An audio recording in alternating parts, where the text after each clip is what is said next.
Hey everyone, welcome to another episode of our playthrough of Pokemon Yellow to commemorate its 25th anniversary release in the United States. So for those just now tuning in, which is kind of late since we're almost done with the game, we just beat Blaine, so we only have one more badge to get and then it's on to the Elite Four. We're back in Viridian City, and since we've already been here, there's not much to explore or see. So there's really nothing left to do except face Giovanni and get our last badge of the game. Let's jump in. Out first for Giovanni is Dugtrio. Now I couldn't remember if this thing has Fissure or not, and since it's definitely faster than Legend, we need to get it out of this battle ASAP. Yep, I was right to assume it has Fissure because it does. For those that don't know, Fissure has 30% accuracy and is a one-hit KO move, but if the opponent has a higher speed stat than the user, the move will just flat out fail. I'm not sure if Char is faster than Dugtrio, but since it is part flying, we avoid the move thanks to our typing. Oh, I should have expected Giovanni to use a guard spec here. We finally go on the offensive with Ember, but Dugtrio goes underground with Dig before we can land the move. Of course, the second part of Dig misses, and we easily land Slash as soon as it pops up. Critical hit too, which is really nice. Dugtrio desperately tries to hit us with Fissure, but it of course misses, so Slash knocks it out right after. Next is Persian, and I send out 25 since this is the only Pokemon it can handle in this battle. Persian is faster and uses Double Team. Thunderbolt still lands, but it doesn't do much damage. To make matters worse, Persian deals a devastating critical hit Fury Swipes, knocking out 25. Mew species is now out, and its Psychic misses thanks to another Double Team from Persian. We repeat the same move the next turn, and we still can't get any of our attacks to connect. Persian then uses Screech to lower Mew species defense, and when it finally lands with Fury Swipes, it doesn't deal much damage until a critical hit lands. The good news is we finally get Psychic to land. Persian survives it, but it's in the red. Unfortunately, Persian knocks out Mew species with a Slash right after. Nidoking is next up, and geez, Slash hits like a freight train thanks to another critical hit. And of course, Earthquake misses. We're having terrible luck in this battle ever since Persian came out. Another missed Earthquake, another Slash, and now we have to send out Char since Nidoking just fainted. But he doesn't last much longer due to us still missing our moves while taking critical hits left and right. It's Shade's turn now, and it just gets hit by a Screech before we finally get a Surf to land and we finally bring Persian down. Okay, 3 more Pokemon left for Giovanni, and we just have 2, but the 2 we have are great against ground types. Nidoqueen is next, and Surf does a lot of damage. I forgot that Nidoqueen knows Thunder. Of course it would land in this battle. Well, we survived, and so that's good, I guess. Another Surf and Nidoqueen is gone. Up comes Nidoking, which of course also knows Thunder. Since when was that a thing? This one missed though, so finally a lucky break. Surf brings it to half health, and then luck swings back against us as Nidoking's second Thunder connects, and we of course can't survive it. So it's all up to Legend. Razor Leaf might be a critical hit, but since Nidoking is part poison, it's not super effective. All Nidoking is doing to us is Leer, so we're still at full health when we take it down with another critical hit, Razor Leaf. Rhydon is all that's left for us to complete the badge run, but it's 4 times weak to grass moves, and we are at full health, so this looks promising. Vine Whip does great work, almost bringing it to red health. Rhydon's Rock Slide misses, and then we use one more Vine Whip to finally win this battle. Okay, that was the longest battle I think we've had in this whole playthrough. I know that in the end we won and all, but this victory just doesn't sit right with me. I can't accept that Persian beat us that badly. Surely we could have a better win than the one we just had, right? I'm going to give it another go. Okay, so Dugtrio is first out of course, and I'm sticking with our switch to Charizard strategy since it worked just fine last time.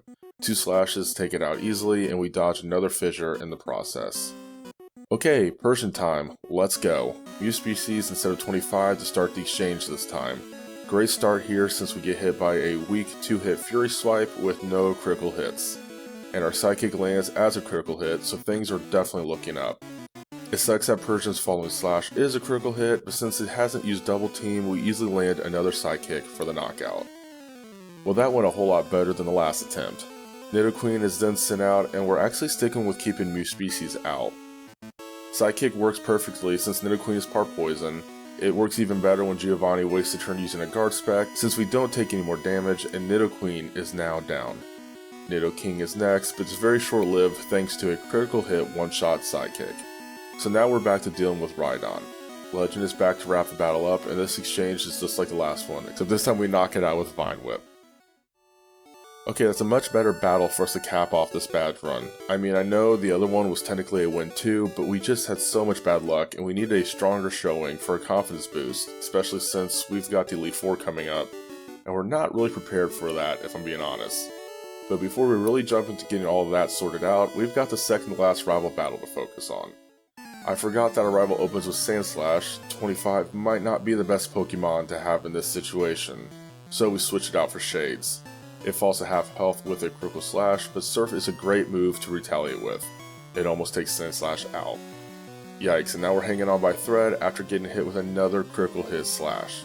But we're still in the battle, which means we get one more Surf off to knock Sandslash out.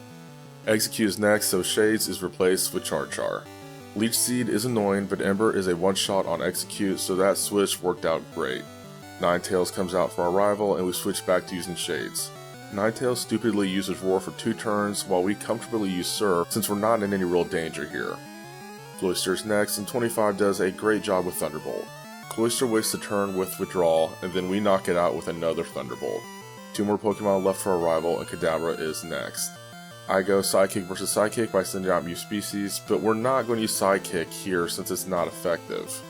Instead, we capitalize on Kadabra's terrible defense by attacking with Mega Punch. Almost a one-shot.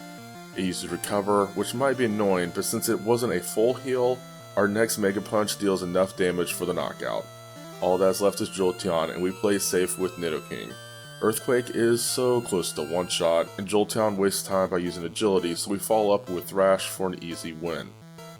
Well, we didn't lose a single member of our party, and we were underleveled, so we're keeping some solid momentum as we head into Victory Road. That being said, it's become increasingly obvious ever since we battled Koga that we've been underleveled in these major fights.